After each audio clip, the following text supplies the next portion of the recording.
Okay, hello guys, welcome to our YouTube channel. तर आजच्या व्हिडिओमध्ये आपण मागच्या मंथचा डिसेंबर मंथचा HUF अकाउंटचा परफॉर्मन्स आणि मागच्या आठवड्याचा कंपनी अकाउंटचा परफॉर्मन्स डिस्कस करणार आहे. ठीक आहे, तर हे आहे माझं HUF अकाउंट, जिथे आपण तुम्ही पाहू शकता HUF अकाउंट आहे हे, जिथे आपण स्विंग ट्रेड्स बऱ्यापैकी घेत असतो. Like kind of short term investments वगैरे आपल्या चालू असतात इथे.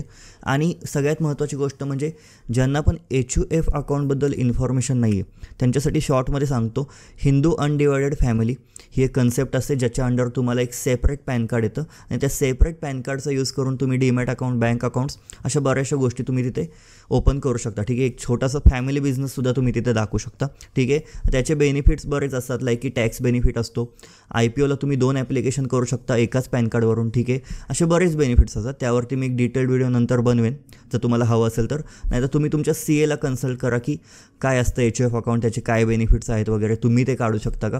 सर्व माहिती घ्या, तो मला तुमचा CA पूर्णपणे गाईड करेल नक्कीच. ठीक आहे, सो जास्त वेळ न घालवता आपण सुरुवात करूयात. आता करंट पोर्टफोलिओ व्हॅल्यू आहे 95 लाख रुपयांच्या आसपास. ठीक आहे, 95 लाख रुपयाच्या आसपास माझी करंट पोर्टफोलिओ व्हॅल्यू आहे. 25 लॅक्स माझ्या अजून एका अकाउंटवरती आहेत जे की इन्व्हेस्टेडच आहेत, ते पण मी लवकरच इकडे शिफ्ट करणार आहे. ठीक आहे, सो आत्ता करंटली आपण बघूयात कंडिशन काय आहे सगळ्यात पहिले. ठीक आहे, तर आत्ता माझ्याकडे 3 स्टॉक्स आहेत, राजेश एक्सपोर्ट्स, सुवेन फार्मा आणि वार्डा विझार्ड मोबिलिटी. ठीक आहे, तर यामध्ये अराऊंड प्रत्येक स्टॉकमध्ये अराऊंड 30 लाख रुपये इन्व्हेस्टेड आहेत माझे अराऊंड, आणि तिन्ही स्टॉक्स आत्ता काइंड ऑफ लॉसमध्ये चालू आहेत. ठीक आहे, तर यामधून कसं बाहेर पडायचं, माझं प्लॅन काय आहे ते मी तुम्हाला लास्टला सांगतो. बट आधी आपण मागच्या मंथचा परफॉर्मन्स बघूयात. ओके, येस, तर हा आहे डिसेंबर मंथ. जिथे जिथे तुम्हाला येल्लो दिसत आहेत स्क्वेअर्स, तिथे थोडक्यात आपण त्या दिवशी आपण काहीतरी बाय केलं असेल, त्यामुळे त्यांनी तिथे तसं मेन्शन केलेलं आहे. तुम्ही इथे पाहू शकता 187 रुपये चार्जेस लागलेत बिकॉज त्या दिवशी मी काहीतरी बाय केलं असेल, समजते. तर टेक्निकली 18 तारखेला, 11 तारखेला, 6 तारखेला आपण बघूया. 6 तारखेला मी प्रॉफिट केलेला आहे 1,52,000 रुपयांचा, जिथे आपण चार्जेस पे केले 7,000 रुपये. ठीक आहे, तर मी कोणते ट्रेड्स घेतले होते तुम्हाला इथे दिसेल, टोटल ट्रेड्स 5. तर माझी कन्सेप्ट कशी असते, मी कुठलाही स्टॉक विकल्यानंतर त्याच्या बदली अजून 1-2 स्टॉक्स घेतो. ठीक आहे, कारण की मी रोलिंग खूप प्रकारे करत असतो. तर जास्त डीपमध्ये मी जाणार नाही इथे. तुम्हाला माझ्या इंस्टाग्राम अकाउंटवरती प्रत्येक दिवसाचा कधी कुठला स्टॉक घेतला होता वगैरे सगळे अपडेट्स मिळून जातील. ठीक आहे, सो 6 तारखेला आपण प्रॉफिट केलेला आहे 1,44,000 रुपयांचा.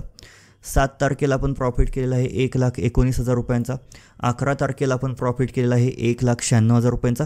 ह्या सगळ्या गोष्टी मी ज्या सांगतो ते चार्जेस कट करून आहेत. ठीक आहे, ओव्हरऑल PNL जर तुम्ही पाहिला तर तो 2,07,000 रुपये आहे.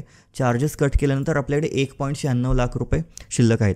14 तारखेला आपण प्रॉफिट केलेला आहे 1,03,000 रुपयांचा, चार्जेस कट करून 96,000 रुपये. 18 तारखेला आपण प्रॉफिट केलेला आहे 52,000 रुपयांचा, चार्जेस कट करून 40,000 रुपये. त्यानंतर 21 तारखेला आपण प्रॉफिट केलेला आहे एक नॉमिनल ब्रेक इव्हन कंडिशनला मी एखादा स्टॉक बाहेर काढला असेल तेव्हा. ठीक आहे, सो अराऊंड 10,000 रुपयांचा प्रॉफिट त्या दिवशी आपला आहे. जर थोडंसं डिटेलमध्ये पाहायचं झालं तर 6 तारखेला आपण पाहूयात. अदानी टोटल गॅस मी बाय केला होता आणि एस इंडियन हॉटेल्स आणि ग्लँड फार्मा हे स्टॉक्स मी सेल केले होते. ठीक आहे, त्यानंतर 7 तारखेला आपण अदानी टोटल गॅस सेल केला होता आणि अदानी टोटल गॅस परत थोडी क्वांटिटी बाय केली होती. ठीक आहे, हे थोडंसं कॉम्प्लिकेटेड राहील तुम्हाला, कारण त्या पॉईंटला माझी ट्रेड मॅनेजमेंट थोडीशी डिफरंट असते. 11 तारखेला जर पाहायचं झालं तर आपण डिविज लॅबोरेटरी बाय केला होता, REC limited, KPIT, jubilant pharma, Anand Rathi wealth आणि अदानी टोटल गॅस सेल केला होता, समजतंय. अशा प्रकारे मी बाय सेल माझी रोलिंग बऱ्याच हेवीली चालू असते. 14 तारखेचं जर पाहायचं झालं तर तुम्ही पाहू शकता युनायटेड स्पिरिट्स मी सेल केला होता, अंबुजा सिमेंट्स आणि बरेचसे लिक्विड बीज मी बाय केले होते. ठीक आहे, त्यानंतर 18 तारखेला झील एंटरटेनमेंट्स, राजेश एक्सपोर्ट्स, जो राजेश एक्सपोर्ट्स माझ्याकडे आत्तासुद्धा आहे. ठीक आहे, त्यानंतर डिविज लॅब आणि अंबुजा सिमेंटमध्ये मी प्रॉफिट बुकिंग केलं होतं. झील आणि राजेश एक्सपोर्ट्स मी ठेवले होते माझ्या अकाउंटला. ठीक आहे, त्यानंतर 21 तारखेला, येस, 21 तारखेला मी बऱ्यापैकी स्टेट बँक ऑफ इंडियाचे शेअर्स इंट्राडे लेवलला मी एक ट्रेड घेतला होता, ज्यामध्ये मी एक अराऊंड 50,000 रुपयांचा प्रॉफिट केला होता इंट्राडेमध्ये. ठीक आहे, आणि त्यासोबत मी राजेश एक्सपोर्ट्सची थोडी क्वांटिटी सेल आउट केली होती. ठीक आहे, तर अशा कंडिशनमध्ये आपण एक 10,000 रुपयांचा प्रॉफिट केला होता. जर ओव्हरऑल पाहायचं झालं तर डिसेंबर मंथमध्ये, नोव्हेंबर मंथमध्ये काहीच प्रॉफिट नाही बिकॉज आपण चार्जेसच फक्त पे केलेले आहेत 6,000 रुपये, जे की आपण बाईंगमध्ये वगैरे जेव्हा आपण स्टॉक्स बाय करतो त्या पॉईंटला आपले चार्जेस पे होतात. डिसेंबर मंथचा जर ओव्हरऑल परफॉर्मन्स पाहायचा झाला तर 6.5 लाख रुपयांचा प्रॉफिट आहे आणि चार्जेस आपण पे केलेले आहेत 55,000 रुपये. मग थोडक्यात अराउंड 10% म्हणू शकतो आपण. ठीक आहे, 10% अमाऊंटच्या आसपास किंवा 8 to 10%च्या आसपास मी चार्जेस पे केलेले आहेत. आणि माझ्याकडे ओव्हरऑल प्रॉफिट जो शिल्लक राहिलेला आहे डिसेंबर मंथमध्ये तो आहे 5.96 लाख रुपयांचा. ठीक आहे, यामध्ये ब्रोकरेज आपण 120 रुपये पे केलेला आहे. बट बाकीच्या गोष्टी ज्या जातात DP चार्जेस वगैरे त्या सगळ्या गोष्टी पकडून 55,000 रुपयांचं आपण ब्रोकरेज पे केलेलं आहे ओव्हरऑल. ठीक आहे, सो हा झाला पूर्ण HUF अकाउंटचा परफॉर्मन्स. जे लोक मला इंस्टाग्रामवरती फॉलो करत नाहीत त्यांनी प्लीज मला इंस्टाग्रामवरती फॉलो करा. तिथे मी प्रत्येक ट्रेडचे अपडेट्स देतो. लाईक ऑप्शन्स ट्रेडिंगबद्दल प्रत्येक दिवशी मी मेंबरशिपच्या स्टुडंट्सना आणि इवन जे आपले प्रीमियम मेंबर्स आहेत त्यांना कशाप्रकारे अपडेट्स दिले या पण गोष्टी मी तिथे डेली बेसिसला शेअर करत असतो. ठीक आहे, तर हा झाला माझा HUF अकाउंटचा परफॉर्मन्स. आता आपण स्टुडंट्सना आणि आपल्या मेंबर्सना कशाप्रकारे अपडेट्स दिले आपल्या कंपनी अकाउंटचे त्यावरती आपण जाऊया. ठीक आहे, सो मंडेपासून स्टार्ट करूयात. मंडेला एक डाऊनसाईडची हे जेव्हा तुम्ही व्हिडिओ बघत असाल एका स्क्रीनवरती व्हिडिओ आणि एका स्क्रीनवरती तुम्ही चार्ट ओपन ठेवा जेणेकरून तुम्हाला समजणं सोपं जाईल. ठीक आहे, तर मंडेला जर तुम्ही पाहिलं तर बँक निफ्टीमध्ये डाऊनसाईडचा व्ह्यू पकडून मी चाललो होतो माझ्या ॲनालिसिसनुसार आणि या लेवलच्या खाली डाऊनसाईडचं मोमेंटम मी एक्सपेक्ट करू शकतो. ठीक आहे, 47,900च्या पुट ऑप्शनमध्ये काम करण्याचा प्लॅन होता. एंट्री घेतल्या मी अपडेटसुद्धा दिला होता आणि त्यानंतर लगेच SL हिटसुद्धा झाला. ठीक आहे, सो मंडेला 1.5 लाख रुपयांचा लॉस झाला. तर या दिवशी मंडेला मार्केट माझा SL हिट झाल्यानंतर इतकं खालती आलेलं की तुम्ही इमॅजिन पण करू शकत नाही. जर त्या दिवशी माझं स्टॉप लॉस हंटिंग झालं नसतं तर ऑलमोस्ट माझ्याकडे 4 ते 5 लाख रुपयांचा प्रॉफिट इझिली होता त्या दिवशी. ठीक आहे, जर पाहायचं झालं तर तुम्ही इथे पाहू शकता मंडेला.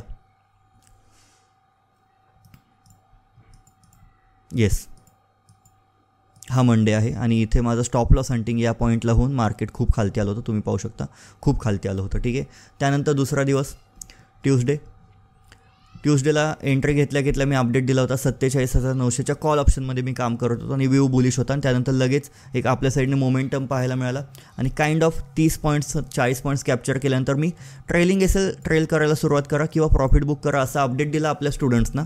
ठीक आहे, आणि आपल्या मेंबर्सना या ग्रुपवरती आपले स्टुडंट्स आणि मेंबर्स सगळे जॉईन असतात. ठीक आहे, त्यानंतर मग अराऊंड ज्या पॉईंटला 1.72 लाखाच्या आसपास प्रॉफिट गेला होता त्या पॉईंटला मी एक्झिट घेऊन टाकली आणि इझिली आपण जो काही लॉस काल झाला होता तो पूर्णपणे रिकवर करून टाकला. त्यानंतर पुढचा दिवस वेन्सडे जेव्हा बँक निफ्टीची एक्सपायरी होती तर त्या दिवशीसुद्धा माझा व्ह्यू थोडासा बुलिशच होता.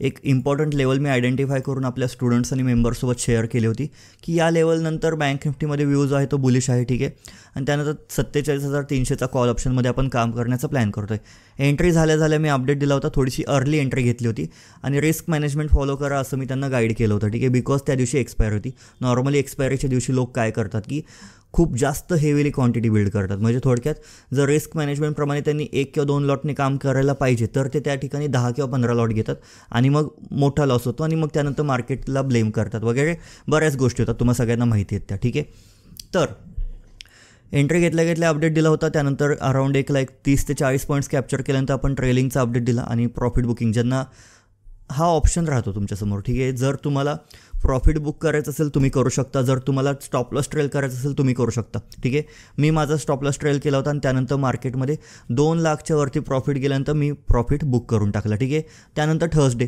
ठीक आहे, या प्रत्येक ट्रेडचा अपडेट मी माझ्या इंस्टाग्राम अकाउंटवरती ट्रेड झाल्यानंतर संध्याकाळपर्यंत प्रोव्हाइड करतो. म्हणजे की आज मार्केटमध्ये आपण कुठल्या प्रकारे काय केलं. ठीक आहे, आणि जर तुम्हाला ही मेंबरशिप किंवा आपला ऑप्शन्स मास्टर क्लास जॉईन करायचा असेल ज्यामध्ये ही मेंबरशिपसुद्धा इन्क्लुडेड आहे तर तुम्ही वरती दिलेल्या व्हॉट्सॲप नंबरवरती मेसेज करू शकता.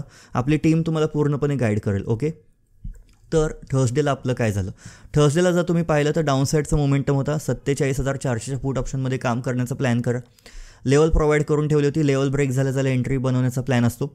त्यानंतर एंट्री बनवली लगेच आपण अराऊंड 281च्या आसपास आपली एंट्री झाली. स्टॉप लॉस प्लेस केला आणि मार्केटमध्ये जास्त मुवमेंट नव्हती त्या दिवशी. ठीक आहे, त्यानंतर मी ऑडिओ पाठवून स्टुडंट्सना आणि मेंबर्सना सांगितलं की आज मार्केट पूर्णपणे डल आहे.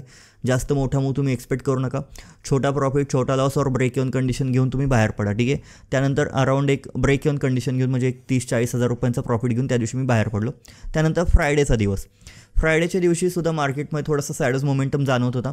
बोथ साईडचा प्लॅन बनला होता. अपर साईडला 47,700चा कॉल ऑप्शन, डाऊन साईडला 47,400 पुट ऑप्शन. ठीक आहे, त्यानंतर अपर साईडचा ट्रेड ॲक्टिवेट झाला. तुम्ही पाहू शकता एंट्री घेतल्या मी स्टुडंट्सना अपडेट दिला होता की एंट्री मी बिल्ड केली आहे. त्यानंतर इझिली आपल्याला एक 50-60 पॉईंटचा मूव पाहायला मिळाला. त्यानंतर ट्रेलिंग और बुकिंगचा अपडेट दिला. त्यानंतर around I guess 60 point capture केल्यानंतर आपण त्या दिवशी एक्झिट घेतली. ठीक आहे, तर अशा प्रकारे पूर्ण आपण मागच्या आठवड्यात परफॉर्म केलेला आहे कंपनी अकाउंटवरती. ठीक आहे, हे जे आहे ते कंपनी अकाउंट आहे. कंपनी अकाउंटचा परफॉर्मन्स आपण मेंबरशिपवरती शेअर करतो आणि यासोबत जो काही माझा प्रॉफिट होतो, आता तुम्हाला सगळ्यांना मी एक गोष्ट सांगतो, जो काही तुमचा प्रॉफिट होतो ऑप्शन्समध्ये तो पूर्ण प्रॉफिट तुम्ही तुमच्या स्विंग ट्रेड्समध्ये इन्व्हेस्ट करा, शॉर्ट टर्म इन्व्हेस्टमेंटमध्ये इन्व्हेस्ट करा, स्टॉक्समध्ये इन्व्हेस्ट करा, जेणेकरून तो प्रॉफिट सेफ होऊन जाईल. जर तुमच्याकडे पकडून झाला 1,00,000 रुपये आहेत तर 90,000 रुपये तुमचे स्टॉक्समध्ये ठेवा, 10,000 रुपयेने तुम्ही ऑप्शन्स करा. ठीक आहे, याने बॅलेन्स होऊन जाईल. जर तुम्ही 10,000 रुपये ऑप्शन्समध्ये वापरताय तर ते 10,000 रुपये जे आहेत, ठीक आहे, जे 10,000 रुपये आहेत ते 10,000 रुपये तुम्ही एका रिस्की सिस्टीमला यूज करताय आणि जे 90,000 रुपये आहेत ते तुम्ही एका सेफ सिस्टीमला यूज करताय. सो एक बॅलन्स होऊन जाईल तुमच्या ट्रेडिंगमध्ये. समजते? मी पण तसंच करतो. जो काही माझा प्रॉफिट होईल तो मी माझ्या पोर्टफोलिओमध्ये ॲड करत राहतो आणि मागच्या आठवड्यामध्ये आपला 1 दिवस स्टॉप लॉस हिट झालेला आहे आणि बाकीचे 4 दिवस आपण प्रॉफिट केलेला आहे. ठीक आहे, तर अशा प्रकारे आपले स्टुडंट्स पण चांगल्या प्रकारे परफॉर्म करत आहेत, आपले मेंबर्स पण चांगल्या प्रकारे परफॉर्म करत आहेत. सो जर तुम्हाला टेलिग्राम मेंबरशिप और ऑप्शन्स मास्टर क्लासमध्ये इंटरेस्ट असेल तर वरती दिलेल्या व्हॉट्सअप नंबरवरती तुम्ही मेसेज करू शकता. आमची टीम तुम्हाला पूर्णपणे गाईड करेल. ओके, सो अशा प्रकारे मागच्या मंथमध्ये आपण डिसेंबरमध्ये अराऊंड 6.5 लाख रुपयांचा प्रॉफिट केला HUFवरती आणि या अकाउंटवरती अराऊंड एक 5 लाख रुपयांच्या आसपास आपण प्रॉफिट केलेला आहे, 4 ते 5 लाख रुपये. ठीक आहे, सो अशा प्रकारे काम केलं जातं. आपले एक सिम्पल रूल्स आहेत like 1 trade a day, no over trading आणि अवॉइड साइडवेज मार्केट. हे 3 रूल्स जरी तुम्ही फॉलो केले तरी तुम्हाला खूप चांगले रिझल्ट्स दिसतात. ओके, आणि ही व्हिडिओ जेव्हा तुम्ही पाहत असाल तुमच्यासमोर साईडला चार्ट असणं गरजेचं आहे, जेणेकरून तुम्हाला ॲनालिसिस कसा केला असेल याची आयडिया येऊन जाईल. ठीक आहे, सो जास्त वेळ न घालवता आपण ही व्हिडिओ एंड करूयात. आय होप तुम्हाला या व्हिडिओमधून नक्कीच काही ना काहीतरी शिकायला मिळालं असेल. सो तुमचं प्रेम आणि तुमचा सपोर्ट असाच राहू द्या आणि या चॅनलला महाराष्ट्रातील घराघरात पोहोचण्यास मदत करा. Thank you so much.